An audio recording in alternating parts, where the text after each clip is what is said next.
औज़ुबिल्लाहिमिनश्शैतानिर्रजीम बिस्मिल्लाहिर्रहमानिर्रहीम। Class 8th, उम्मीद है आप तमाम स्टूडेंट्स खैर आफ़ियत से होंगे।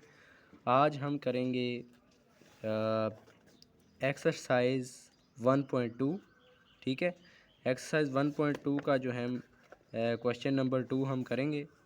तो यहाँ पे उसने जो वैल्यू दी है उसने कहा है कि इसकी पड़ताल करें। नीचे उसने रकम दी हुई है, तो हम एक्स और ये जो वैल्यू उसने दी है हम लेफ़्ट और राइट हैंड साइड की जो है हम इसकी पड़ताल करेंगे। तो चलिए आइए अपने टॉपिक की तरफ चलते हैं। यहाँ पे क्वेश्चन नंबर 2 है और उसने कहा है पड़ताल करें, और यहाँ पे ये उसने जो है इसकी दी हुई है और यहाँ पे उसने इनकी वैल्यू भी लिखी हुई है।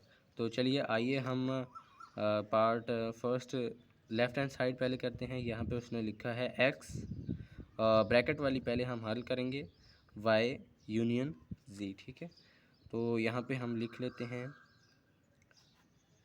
y union z। Okay, y union z हमने लिख लिया।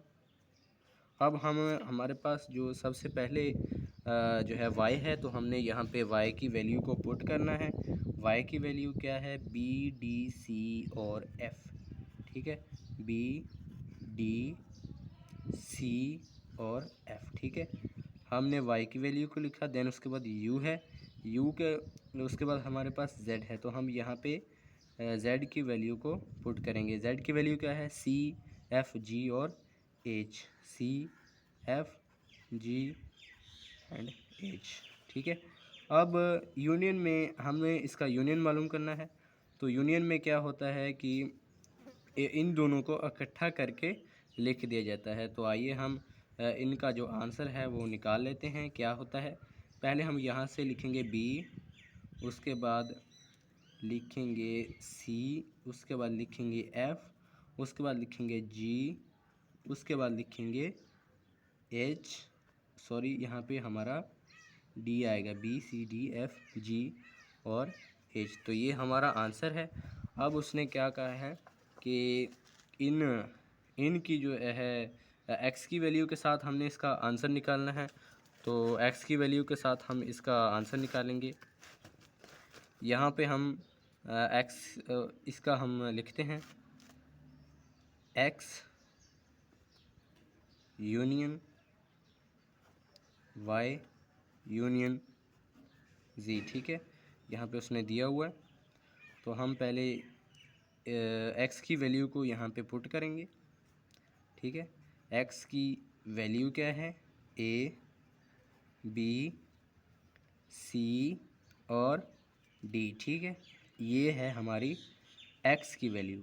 अब इसका जो है आंसर जो हमने ये निकाला है, ठीक है, ये जो आंसर है ये हमने यहाँ पे पुट करना है। यहाँ पे हम यूनियन डालेंगे और यहाँ पे ये आंसर जो है हम पुट करेंगे। क्या है आंसर? b, c, d। ठीक है, उसके बाद f है और उसके बाद है g और h। ठीक हो गया, ये है। और अब हम इसका जो है यूनियन मालूम कर लेते हैं, इसका आंसर मालूम कर लेते हैं। तो इसका आंसर ये आप देख लें। सबसे पहले यहाँ से हम a लिखेंगे, यूनियन में इकट्ठा करके लिखते हैं a, b, c, d। फिर यहाँ से f लिखेंगे। ये तीनों जो है ये आ चुके हैं पहले ही, d, b भी आ चुका है, c भी आ चुका है, d भी आ चुका है। तो हम यहाँ पे लिखेंगे f, g और h। ठीक हो गया, ये हमने यहाँ पे लिख लिया। तो ये हमारी लेफ़्ट हैंड साइड जो है ये कंप्लीट हो गई। अब हम करेंगे ये वाली राइट हैंड साइड जो है। तो यहाँ पे उसने सबसे पहले क्या कहा है? x union y, x union y। ठीक है, अब हम यहाँ पे सबसे पहले x की वैल्यू को पुट करेंगे। x की वैल्यू क्या है? a, b, c और d। a, b, c और d। अब उसके बाद हम नेक्स्ट u है, तो यूनियन हम लिखेंगे और y की वैल्यू को यहाँ पे पुट करेंगे। y की वैल्यू क्या है? b, d, c, f।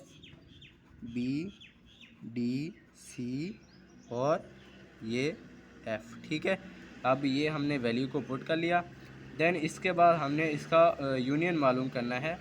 तो ये देख लें, सबसे पहले हम यहाँ पे लिखेंगे ए, बी, सी, डी। ठीक है, अब यहाँ पे हम लिखेंगे एफ। ठीक है, अब हमने एफ भी लिख लिया।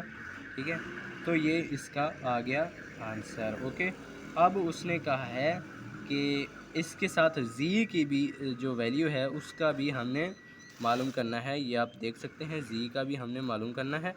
तो हम यहाँ पे लिख लेते हैं एक्स यूनियन वाई। ठीक है, यूनियन वाई और यूनियन है जी। तो यहाँ पे हम इसका आंसर जो है, ये जो आंसर हमने निकाला है, ये हम यहाँ पे ये आंसर जो है हम यहाँ पे पुट कर देंगे एक्स यूनियन वाई। तो चलिए लिखते हैं ए, बी, सी, डी और एफ। ठीक हो गया, ये हमने इसका आंसर यहाँ पे पुट कर दिया। अब नेक्स्ट उसने क्या कहा है, यूनियन जी के साथ हमने इसका करना है।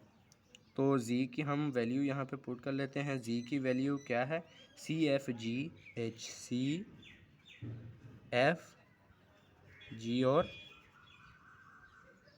एच। ठीक है, अब हम यहाँ पे इसका आंसर जो है वो लिख लेते हैं। क्या है आंसर, ए, बी, सी, डी। ठीक है, और एफ और जी और एच। ठीक है, तो ये रहा इसका आंसर। तो हम यहाँ पे देखते हैं ए, बी, सी, डी, एफ, जी, एच, ये लेफ़्ट हैंड साइड का आंसर है। और यहाँ पे आप देख सकते हैं ए, बी, सी, डी, एफ, जी, एच, ये हमारी राइट हैंड साइड का। तो क्या सॉल्व हुआ, जवाब क्या आया,